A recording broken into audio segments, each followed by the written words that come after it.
What is the worst decision a leader can make? The answer will surprise you.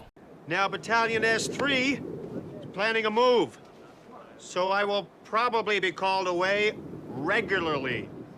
Are there any questions? Yeah. What's the formation you want us to go for?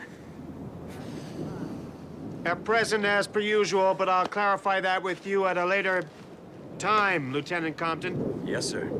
Wow. Lieutenant Compton asks a simple question. What formation do you want us to use? And a competent leader would be able to respond to that. What happens is Dyke uses some nice language, but doesn't really answer the question. He just says, well, just use the regular formation. But he gives the impression that if he was pressed to say, well, what formation is that? He probably would not have known. That type of leadership undermines trust from your team. And trust is the foundation of a healthy, high-performing team. So how do you avoid this type of negative leadership that Dyke is displaying? Give clear instructions. And if you don't know something, own that. Tell your team, hey, I don't know, but don't leave it there. You can say something like, you know what, I'm really not sure, but let me get back to you in an hour, or this afternoon, or tomorrow morning. Put a time on it to hold yourself accountable and then follow up with your team. You do that regularly where you admit, hey, I don't know this, but I'm going to follow up with you at this time, and then you follow up at that time with the information that they need.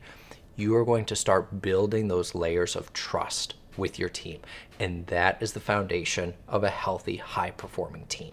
Leaders don't need to know everything, but they do need to lead. And leadership means that you go first. You take responsibility for your actions. You own both what you know and what you don't know, and you communicate honestly with your team.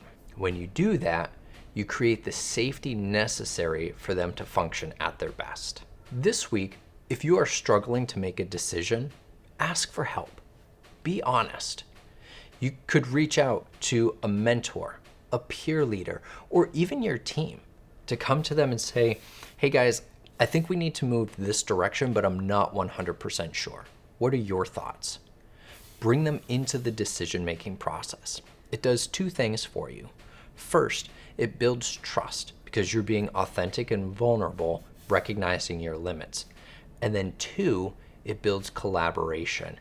They now have buy-in and ownership in the decision-making process, and it strengthens the safety and connectedness of that team. If this series from Band of Brothers has been helpful to you, instead of liking it, please go to the description below. I've linked several veteran organizations who are helping support men and women that serve today. If you're able to, please give. Every little bit helps. Until next time, take care.